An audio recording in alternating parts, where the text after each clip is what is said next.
I suppose that if I were older, I might just have waited for them to grow bored with their sport, but I wasn't very old, and if I tried to wait them out, I would have waited for a very long time, because my sisters had twice as much time as I had. I might still be under the piano stool. I couldn't fight back like my brother, nor could I appeal to him for help.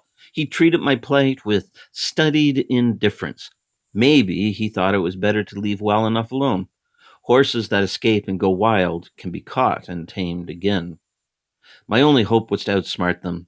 But I wasn't old enough to outsmart the family dog, let alone twins who had me convinced they were everywhere at once. I began to hate horses, refusing to listen when my sisters generously tried to read Black Beauty to me. If I'd known what the word meant, I would have known it was propaganda. But I didn't know anything except that I hated them all: white horses, black horses, Trigger, Silver, Champion, each and every horse in the world. They were too big and they had skinny legs. And every time there was a parade, they pooped on the streets. For a while, I tried pretending I was a different animal when my sisters pretended I was a horse. I would meow and bark, cluck like a chicken, or moo like a cow. None of it worked. My sisters merely patted my snout and continued brushing my coat or inspecting my fetlocks or whatever they were up to. They outlasted everything I tried, even my heart-broken weeping.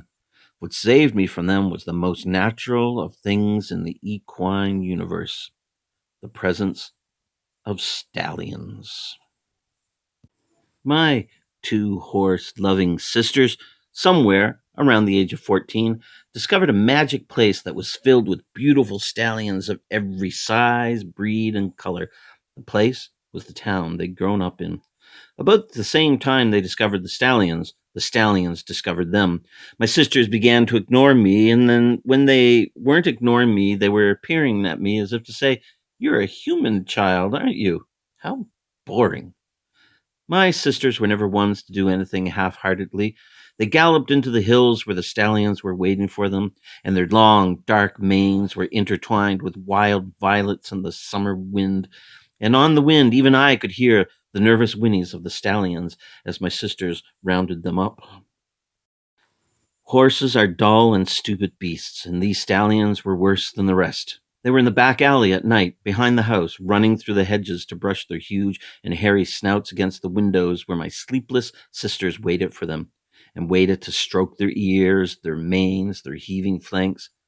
Eventually, my sisters went away with the stallions, leaving me with years and years to think about what they were and what I was, and how, because of them, no one will ever ride me.